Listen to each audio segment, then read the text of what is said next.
É a minha mãe cantando. A minha mãe cantava muito bem. Ainda canta, agora menos. Mas a minha mãe cantava fazendo a lida da casa. E é a minha primeira memória do som. É o som da minha mãe cantando. Mas eu sou muito influenciado por muita coisa. Estou desperto para muitas coisas. Às vezes para coisas muito pequeninas. Que não, sabes, me influenciam. Me deixam preso. A mim custa-me ver o mundo pela rama. Eu não quero ver o mundo pela rama. Eu quero ver o mundo pelo profundo. E talvez o fado ensine isso aos fadistas e quem ouve o fado.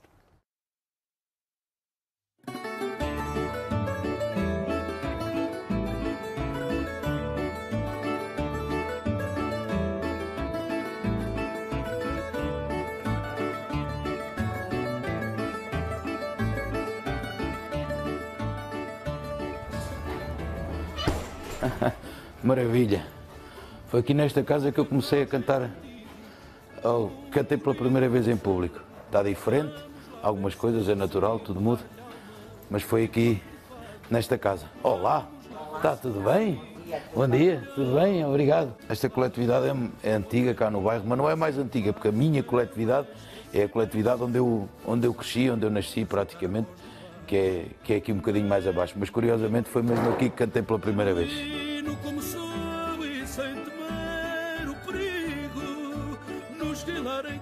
Eles montavam aqui um palco, depois isto estava já de mesas, não é? E cadeiras para as pessoas se sentarem, para pedirem os petiscos habituais, não é? As bifanas, o caldo verde, o bacalhau assado, o chouriço assado. E eu cantei aqui pela primeira vez em público.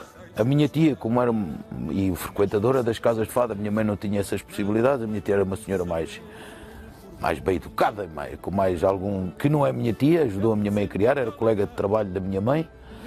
E a minha tia é que podia levar-me aos fados. E então foi por causa dela. Quem me apresentou foi um fadista, o Nuno da Guiar, e estava a tocar o Carlos Gonçalves e o Zé Inácio. E é aqui que se passa aquela célebre história que eu não sabia os tons para cantar. E chamaram-me atrás, isto tinha aqui assim um género que ia ser da parte de trás do palco, que era montado aqui assim.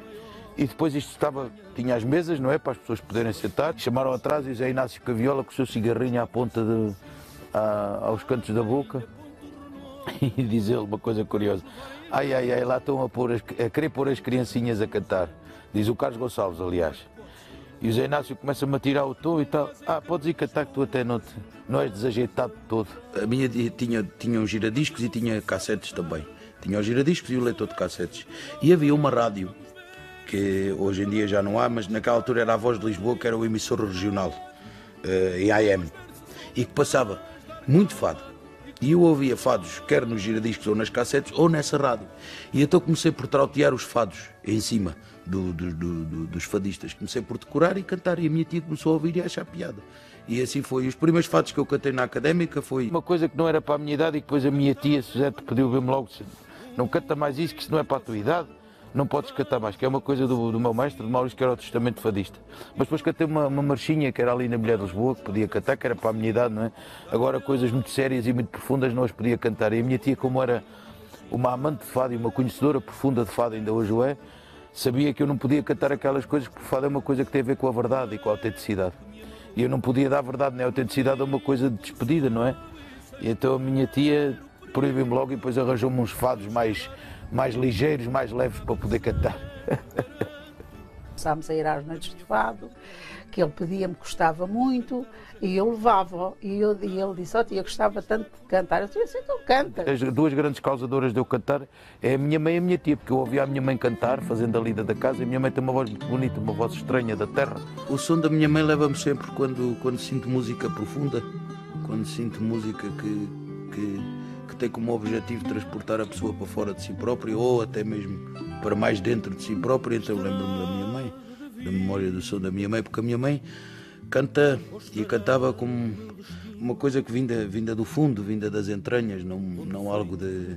não sei explicar. Talvez por ser a figura da mãe, talvez pelo amor que envolve isso, não é? Talvez seja até um pouco tendencioso, mas creio que não, porque há depois um sentido nisso, muito maior do que eu e do que ela. Era uma criança extremamente comunicativa, mas nunca pensei que o meu filho chegasse realmente a ser o fadista que é. estrada da vida, longa estrada, onde eu sigo. Minha mãe nasce fadista, mora fado no meu peito. A minha tia inscreveu-me num ano que eu não fui apurado sequer para ir ao Coliseu. Depois, no ano seguinte, eu fui, concorri e fiquei em segundo lugar. E só depois, nos outros 2 anos seguintes, é que ganhei os 2 anos seguidos. Silêncio, hoje morreu. Foi um entusiasmo imenso, uma coisa que não consigo explicar. Lembro perfeitamente da minha tia comigo comprar a roupa. Eu lembro perfeitamente de uma camisa às riscas, naquela época usava-se muito. A camisa, o fundo era branco, depois tinha umas riscas, nunca mais me esqueço. Há uns vídeos disso na internet. Eu cantava muito mal, muito mal. Era uma coisa, não sabia nada, pá, enfim, adolescente, e tinha 14 anos, 15, depois 16. Como é que foi? 16, 17, exatamente. Quando ganhei tinha 16 e 17 anos, portanto, e ganhei no último ano de escalão de juvenis, não é? Com a última idade, e com a primeira idade de séniores.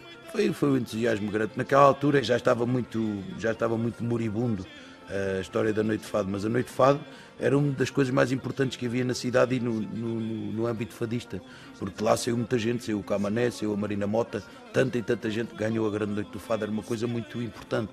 Eu já apanhei muito moribundo, já não era tão importante assim, mas lembro-me perfeitamente de ir assistir a uma grande Noite do Fado ao Coliseu dos Requeiros e estar até às 9 da manhã a ver fado. Quando eu ganhei a Noite de Fado e quando comecei a aparecer, aqueles organizadores das coletividades de cultura e recreio iam-me chamando. Eu creio que não houve coletividade nenhuma desta cidade que eu não tenha cantado. Sentia muita alegria quando me anunciavam depois, isso senti muita alegria. Quando ia às coletividades, o vencedor da grande Noite do Fado, Ricardo Ribeiro. Isso eu ficava muito contente. Mas naquele dia não...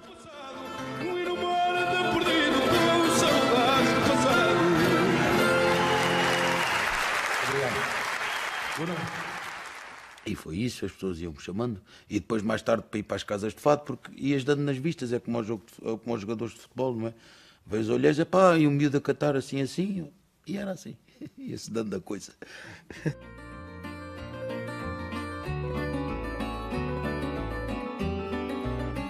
Eu ainda apanhei como é que se diz? Já um fim de uma vida bairrista totalmente diferente de hoje. Eu não tinha telemóveis, eu brincava com os meus amigos na rua, eu fazia disparates, quer dizer, era uma outra vida que eu ainda apanhei. Aqui era a taberna onde parava o meu avô. O meu avô foi uma figura de referência para mim e o meu avô dizia muitas quadras, era muito espontâneo e fazia quadras, versejava muito facilmente. E ele aqui fazia as quadras. O meu avô almoçava sempre às 11 da manhã, que é uma coisa que para mim é impensável, já que eu não almoço. Mas era aqui, esta taberna era da tia Luísa. Uma coisa curiosa que nunca mais me esqueci, o balcão era em mármore cinzento, quase preto. E ela fazia as contas em giz, com o giz. E isso é uma coisa que ficou na memória e que nunca mais se esqueço. E era uma taberna muito gira, porque chegava às cartas e apareciam aqui homens de uma sabedoria fantástica, homens de trabalho, mas que tinham sempre uma frase ou algumas palavras que ajudavam no crescimento, fosse de quem fosse. Eram homens muito sábios, à sua maneira. E fazíamos uma coisa quando éramos miúdos. A tia Luísa tinha um cão que era o Lingo, que era mau como as cobras. Era mau como as cobras. Pois era mau porquê? Porque ele era pequeno, a gente fazia as maiores atrocidades ao cão, molas da roupa nas orelhas, e ele não podia com a gente. E a gente fazia uma coisa que era, com os carrinhos de esferas, arranjávamos tábuas, arranjávamos as esferas, rodas com esferas, e descíamos dali até cá abaixo, todos a fazer campeonato de quem é que chegava cá mais depressa. Isto não estava assim, isto era tudo lisinho, não tinha alcatrão sobreposto. Estava tudo lisinho, e a gente vinha até cá abaixo e ficava aqui um a avisar, porque os carros aqui eram muitos, ficava um cá em baixo a avisar para passar. E então era o nosso divertimento, só que os velhotes não gostavam, que era uma barulheira com as esferas, e então havia aqui às vezes fita, e o meu próprio avô às vezes ia, menino, anda daqui para fora, eu nunca fui capaz de tratar o meu avô por tu. E então, avô, desculpe lá, então assim, ponha-se a andar, já lhe disse, rua daqui para fora.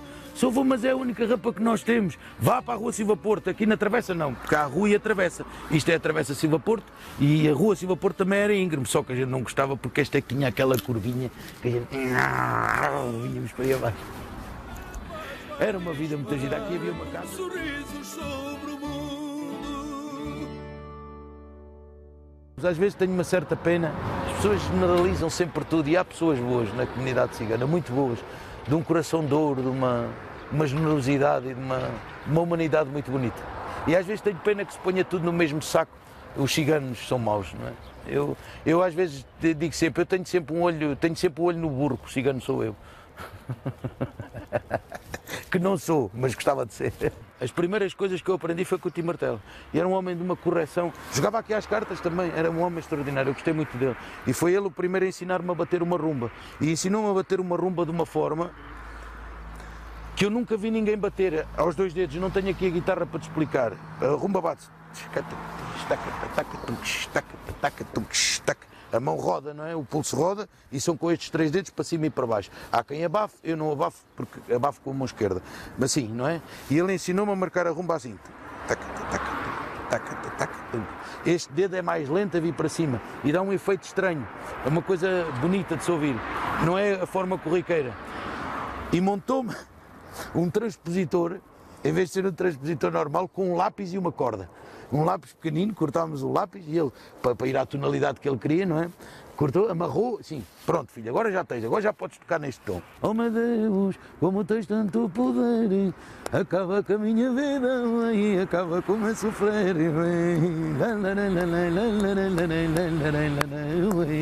Era muito giro. É um povo com uma vida fantástica e com uma musicalidade, meu amigo. Conheço poucos povos no mundo com uma especial aptidão para a música. São muito musicais.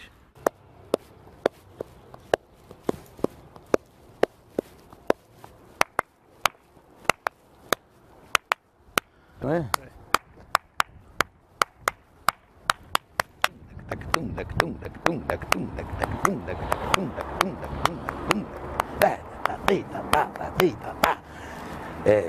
É o coração, sabes?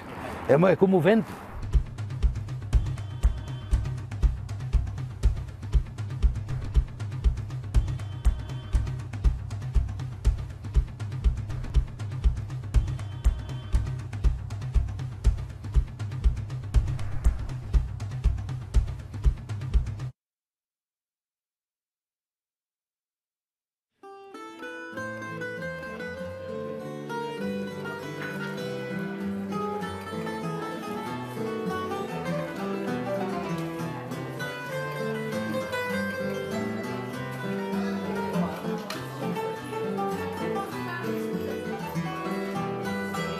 No castelo ponho o cotovelo, em Alfama descanso o olhar, e assim desfaço no velo de azul e mar. À ribeira eu encosto a cabeça, a almofada da cama do Tejo, com lençóis bordados à pressa, na cambaraia de um beijo. Lisboa, menina e moça, menina da luz que os meus olhos veem, tão pura. Teus seios são as colinas, varina, pregão que me traz à porta ternura. Cidade a ponto luz bordada, toalha à beira-mar estendida.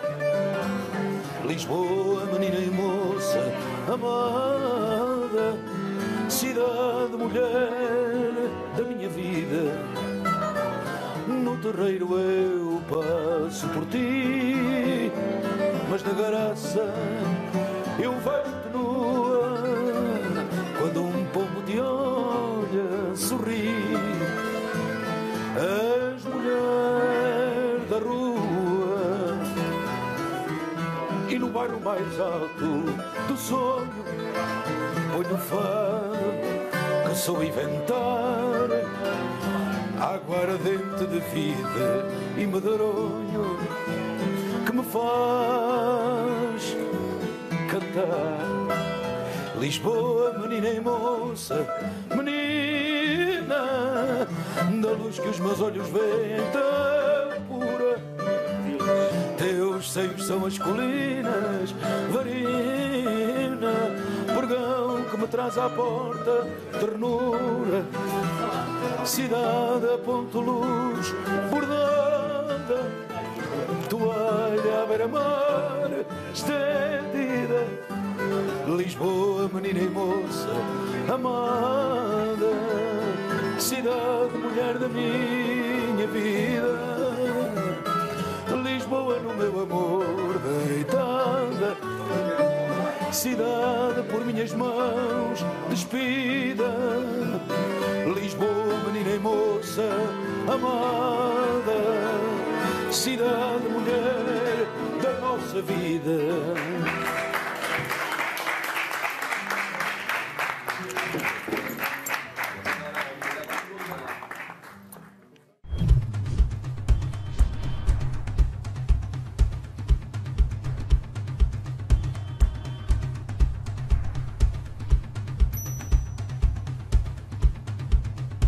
A Emília é uma das pessoas que acontecem na minha vida como aconteceram outras, o Rui Gomes Pereira, o Vitor Araújo, outros amigos. A Emília tem mais graça porque é italiana, não é? A amizade com a Emília é muito curiosa. Começou há uns anos atrás, quando a Emília foi a uma casa de fados onde eu cantava, que era a Mesa de Frades, e que me ouviu cantar e ela já conhecia do filme Carlos Saura, mas ouviu-me ao vivo e ficou assim aquela fã mesmo, fã, sério. E depois daí veio a convivência, ela vir a ouvir mais vezes, eu cumprimentar, conversar, eu gostava muito do italiano, da língua, e conversamos e hoje somos grandes amigos. A Emília para mim hoje em dia é uma pessoa quase que da família, não é? Já não a vejo como uma fã, uma amiga minha, um elemento da família. Ovviamente tutte le volte che posso io vengo a Lisbona e immediatamente dall'aeroporto vado direttamente ad ascoltarlo cantare. Io sento un poeta, è un poeta che parla, che canta.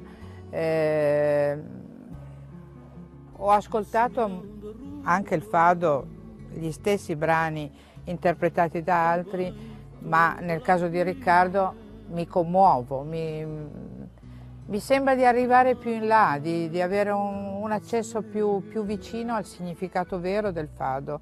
A Emília é uma pessoa muito particular, é uma mulher extraordinária, depois é uma pessoa cultíssima que me dá um prazer enorme, um gozo extraordinário conversar com ela. Pode-se conversar de tantas e tantas coisas, de poesia, de, sei lá, pintura, é fantástico. Descrivere l'entusiasmo che hanno in Italia per Riccardo è molto difficile perché veramente arriva al cuore delle persone.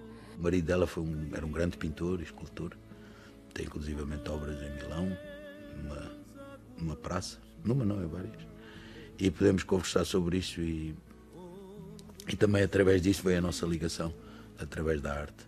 Sou vidrado em Da Vinci é fantástico, adoro Leonardo. E ela ofereceu-me agora há pouco tempo um livro em italiano sobre Leonardo. Leonardo é fantástico. Leonardo tem uma frase incrível que diz assim: busco nos rostos do mundo, mas as mensagens são minhas. É fantástico. Eu amo Da Vinci. Da Vinci é incredibile, fratello mio. É fantástico. Pequenina e moreninha, lá vai ela rua fora, lá vai ela pequeninha e moreninha. Não te interessa o quê? O que é que eu fiz?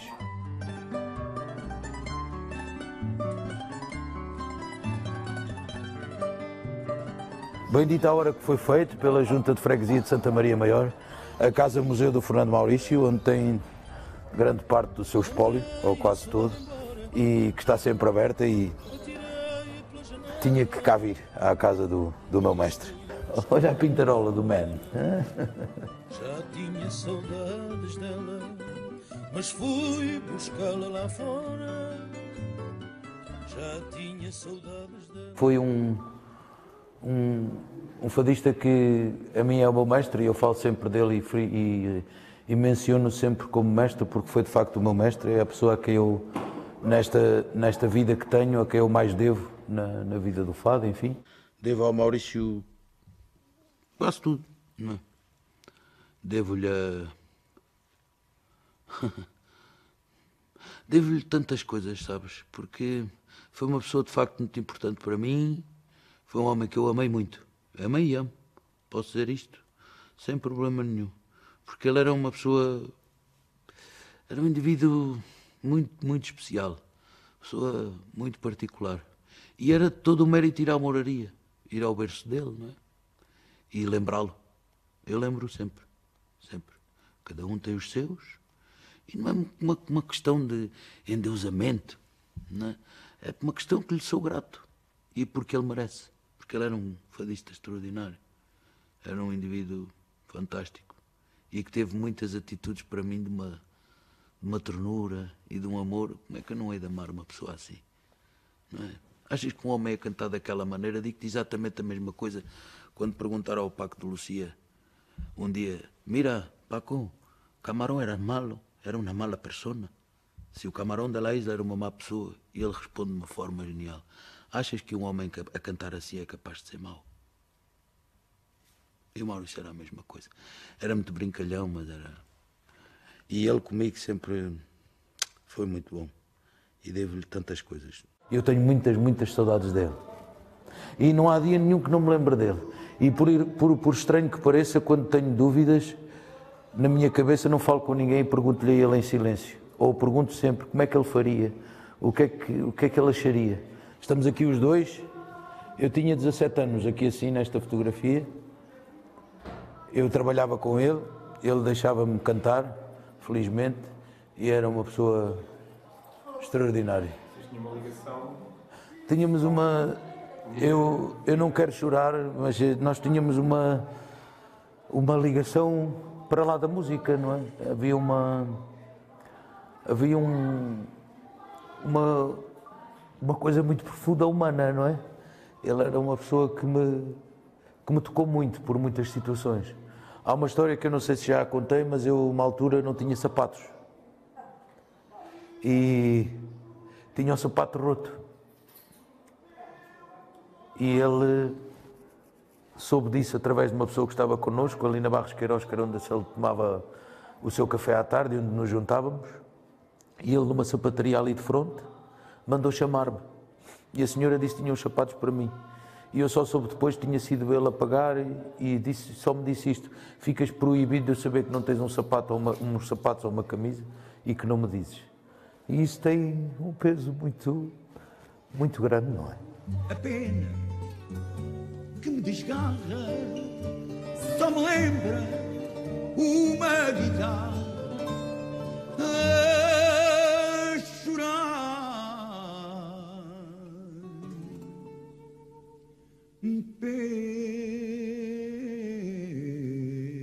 Penas da vida,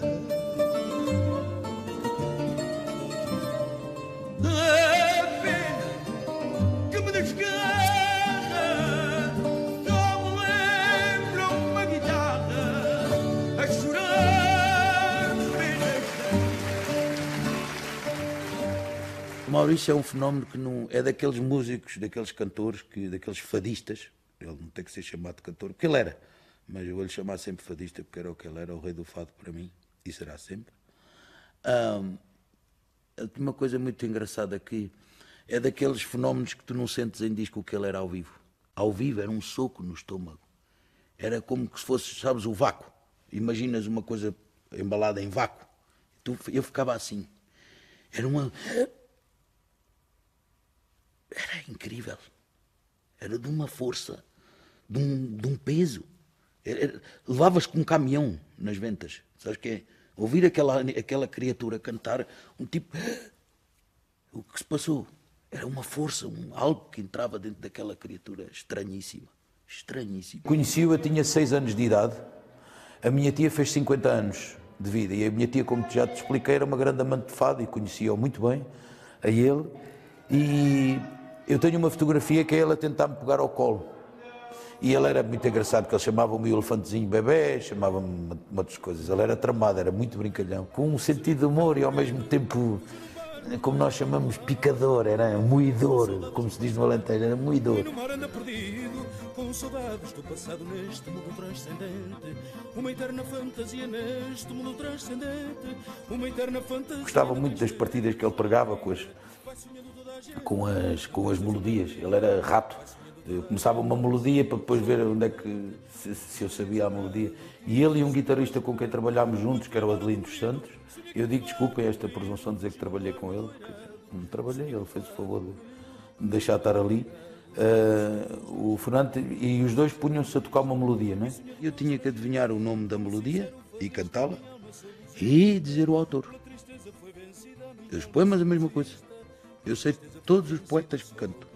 Não há uma única letra que eu canto, não saiba o poeta nem o compositor. Porque me foi incutido assim. E sei perfeitamente as métricas que estou cantando, de onde é que elas vieram, o que é que se passa, das acentuações, fui educado assim. Ele tinha muita mania de me explicar as coisas, que é uma forma, pedagogicamente, é engraçada, a maneira como ele ensinava. Íamos pela rua a andar, não é? E ele começava a trotear um fado, não é? E começava...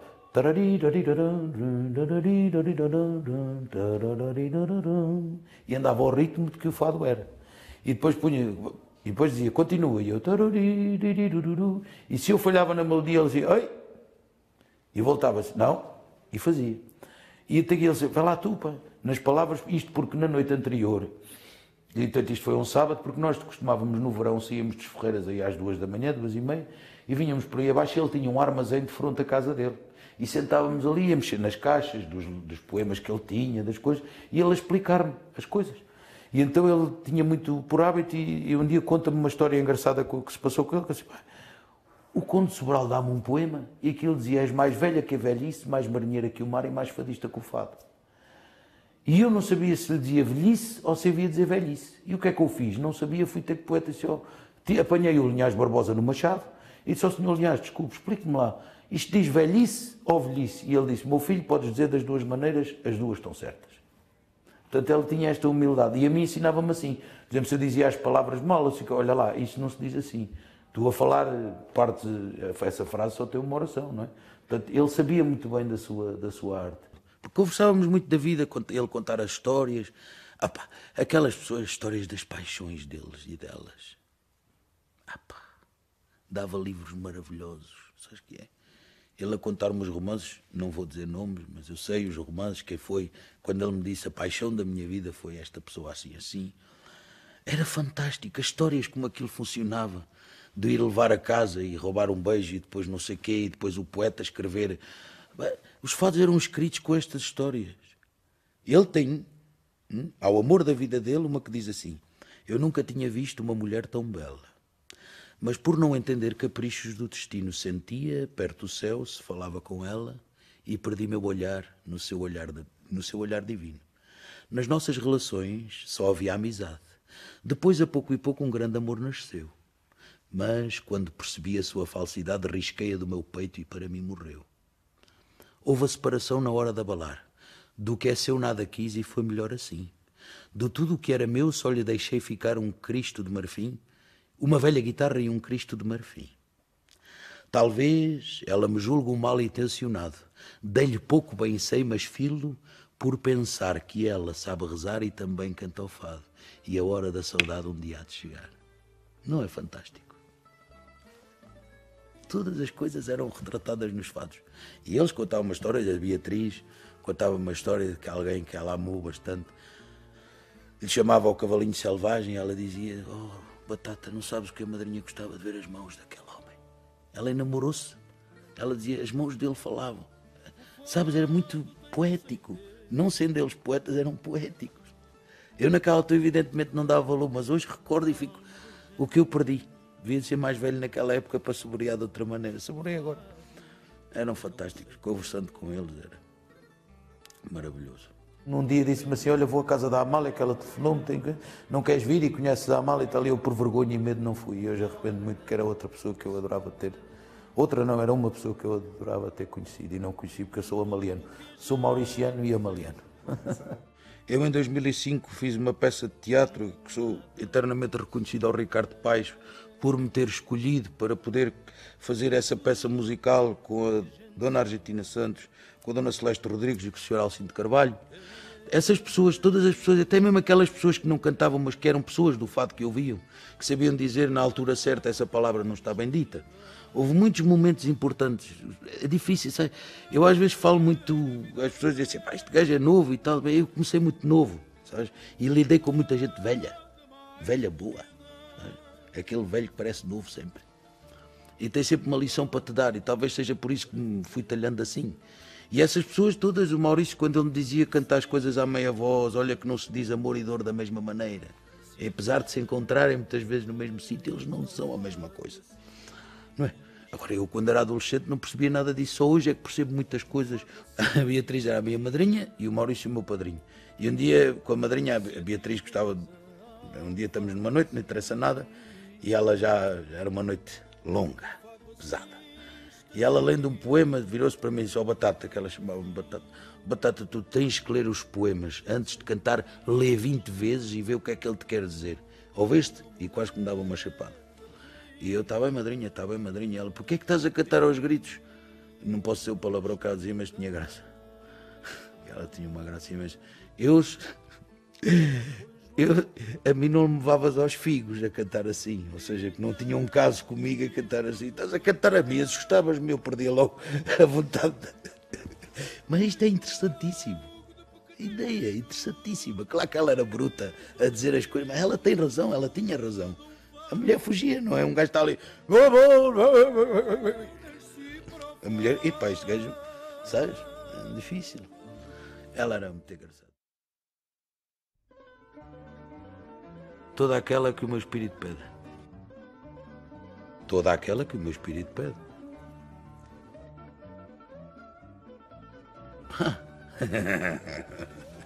Alguém que nunca ouviu, só ir ouvindo. Depois de o ouvir, eu posso tentar explicar aquilo que não entendeu. Mas mesmo assim tenho dúvidas que seja capaz disso. A voz da Amália. Qualquer coisa na voz da Amália. O grito da Amália. Vais dormir muito bem. A morte, fantástico, gosto.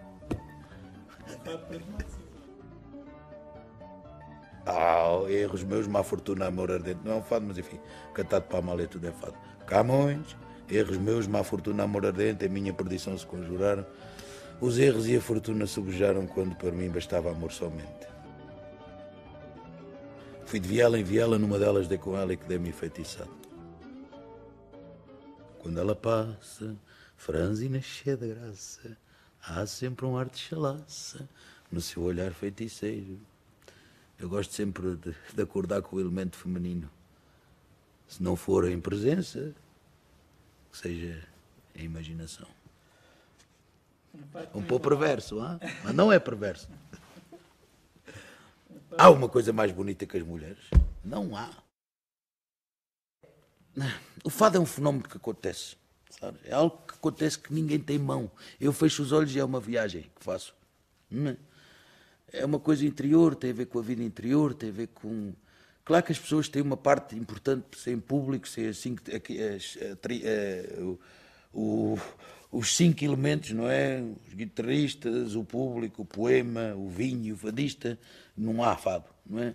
Mas, para mim, é importante... Sabes que nesta conversa pode acontecer o fado? Não é preciso que ele seja cantado. É onde ele acontece. Eu posso ter uma sala cheia e ser muito bonito e o fado não acontecer e eu sair de lá completamente desmorecido porque nada se passou, não se passa nada. Eu às vezes digo aos guitarristas, olha, hoje não mora cá ninguém. Sabes, não, tem que ser honesto, não é como a história de não, eu vou porque eu dou ser político. Ah, Madonna Santa, mas não. Mentira, não? Bugiardo. Não dou ser porque não está ao meu acesso.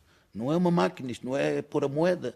Para mim não é. Por isso é que o Artur Ribeiro tem um poema que diz: fado é tudo o que acontece quando se ri ou se chora, quando se lembra ou se esquece, quando se odeia ou se adora. Não é?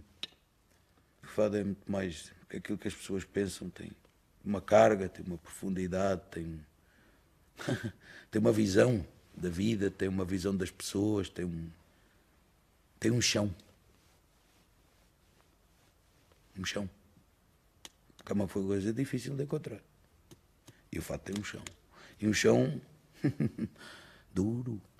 Podes lá pôr os pés que ele aguenta-te bem.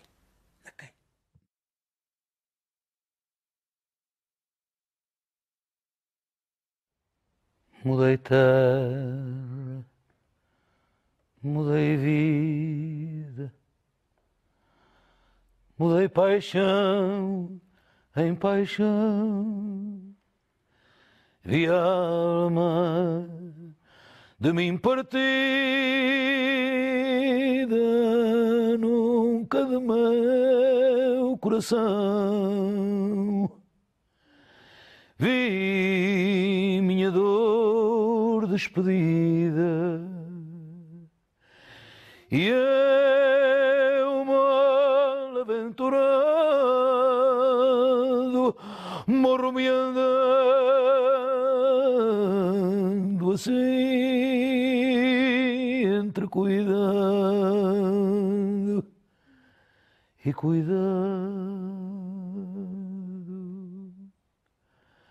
Eu morrer e acabar,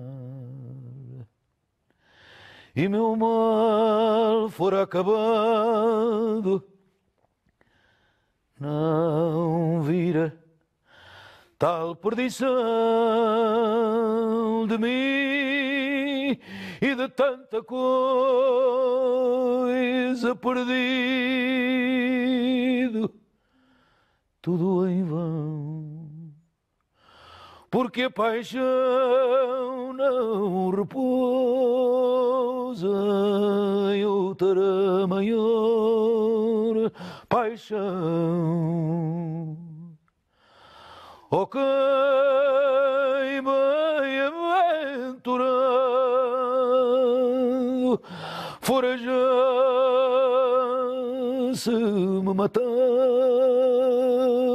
e minha dor e meu cuidado. Oh, quem bem-aventurado fora já se me matar minha dor e meu cuidado, minha dor, ai,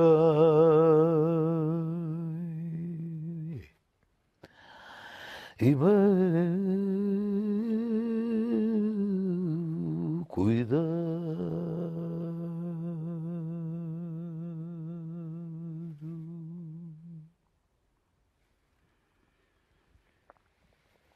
A tua voz é tão bonita.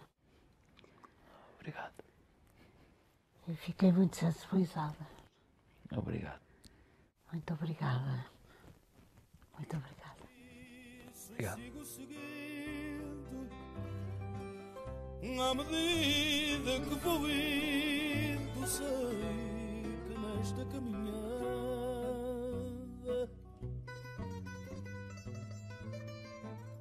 não se chega a um lugar, só nos resta caminhar, porque só existe estrada.